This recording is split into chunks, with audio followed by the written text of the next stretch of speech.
Hello everyone, welcome again. I want to share with you today some stories related to the situation in Ukraine.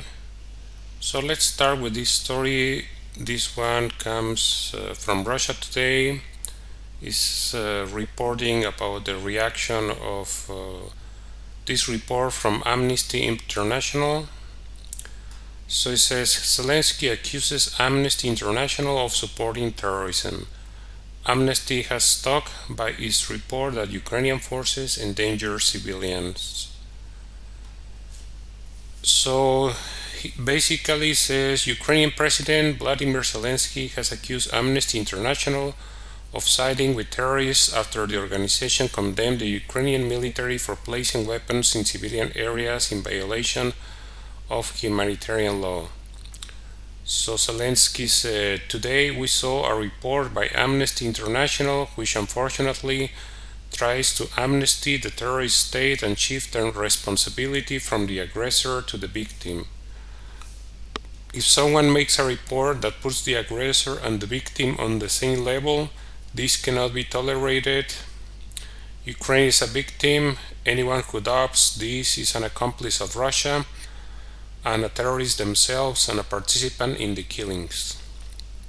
Okay, so that's kind of the summary of it, and this is based on a report that I mentioned in a previous episode, where they detail what are the specific operations where they found the Ukrainian army not behaving according to what is called the laws of war, which basically says that the Ukrainian army has been using schools, hospitals, and other civilian infrastructure to stage attacks, and they have failed to remove civilians from the area. So this is for different reasons not a good behavior, because it's even if the civilians are removed, it will cause a counterattack, and this will damage the installation, which is supposed to be used for civilian purposes. But this reaction from the president of Ukraine is completely unacceptable. Instead of taking the report as it is and say, okay, we will do some investigation or something like that, more professional reaction, rather than say that Amnesty International is terrorist organization. That's basically what he said. I agree that Amnesty International, as any non-governmental organization, can make mistakes. Sometimes they have been accused of being biased. So I agree that they have in general good reputation, but maybe they can be biased. I'm not saying it's perfect. After all, humans form part of the organization, but I think as a head of state you should have a different reaction and not this. So that's it for now on this story. And we have this report coming from Donetsk that they say today Ukraine bombed a Donetsk hotel full of journalists. Another attack from Kiev has hit central Donetsk, targeting a funeral and a hotel where numerous reporters stay and work. And this is being reported by this Canadian independent journalist Eva Bartlett from Russia Today. And there are a number of videos about this in Telegram and other media, which some of them are kind of graphic. But the main thing is that apparently there was going to be a funeral to honor a woman that was part of the Donetsk People's Republic Army, and they apparently, it is suspected that they were targeting the funeral itself, which is of course again a war crime. You're not supposed to attack funerals. And the woman who died and who was going to be honored in the funeral was the Colonel Olga Kashura. And the main thing is that they also attacked a hotel that is known for hosting reporters. So this is double war crime, attacking reporters. I don't know what else to say. Is completely despicable actions, but these kind of reports rarely make it to the mainstream. If you were to watch TASS.com, they have a Russian version of the site and the English version of the site. You will see how numerous these attacks are, how constant they have been for the last 8 years. So several times a day they are bombing Donetsk, mainly civilian targets. So this is just one of those. Is just representative of what they do every single day. People dying because of Ukrainian shelling. And this is another article that is very interesting. It says the European Union adds Ukraine's ex-president to sanctions list.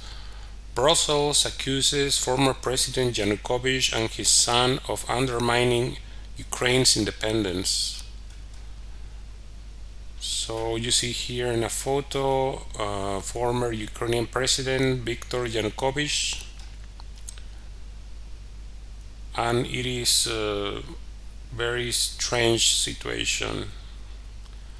So they basically, the European Council added former Ukrainian President Viktor Yanukovych and his son Alexander to its sanction list on Thursday.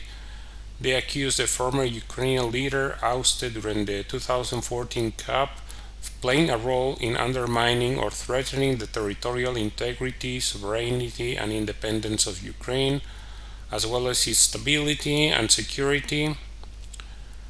They just said that he was being pro-Russian, and his son was accused of conducting transactions with the separatist groups in Donbass.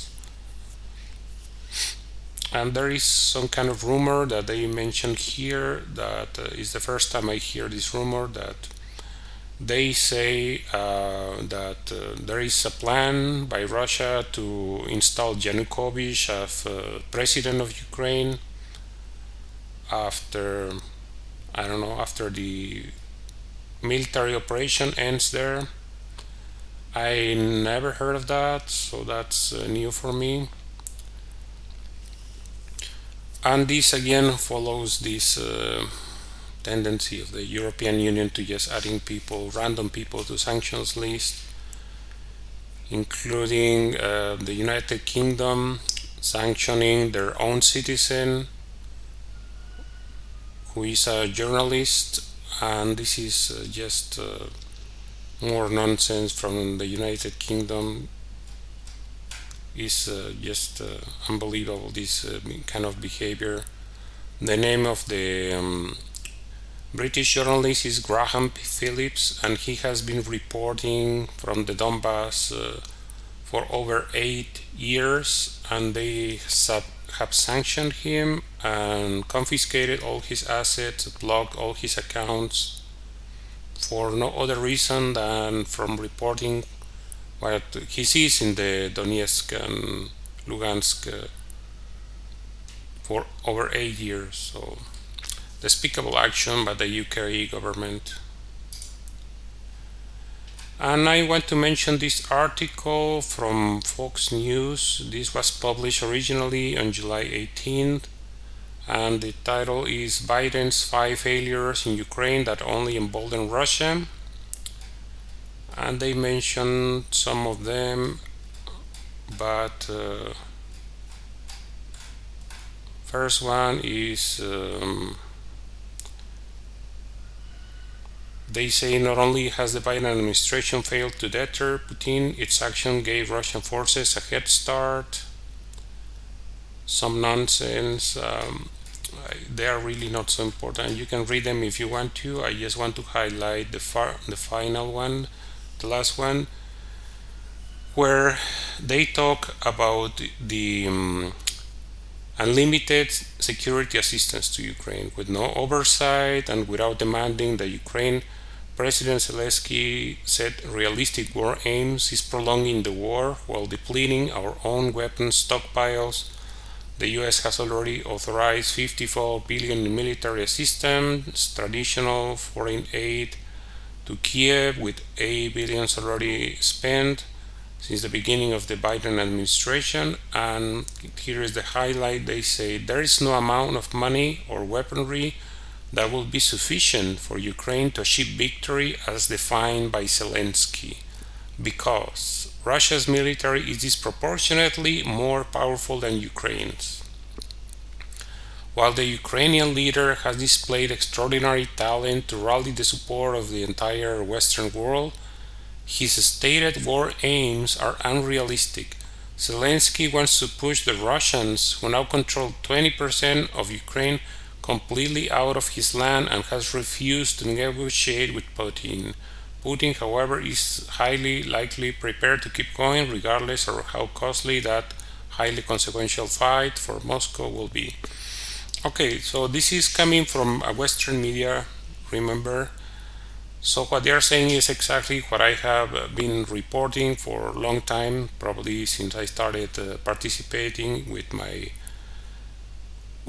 contribution, with my opinion about this situation, is the fact that it's impossible to achieve the kind of victory that Ukraine wants to achieve, let alone contain the Russian army advance. So it's they sum it up very clearly here. There is no amount of money or weaponry that will be sufficient for Ukraine to achieve victory. So there is no point. But they want to keep doing it. Like I said, peace is better. Anytime Zelensky can just contact the Russian side and agree a ceasefire and start negotiating. I already proposed in a previous episode what those peace terms will be like. In my opinion, I don't have the access to what the Russians really want to, but it seems logical to me that they won't be conceding as much as they were willing to do when the initial peace talks took place in March.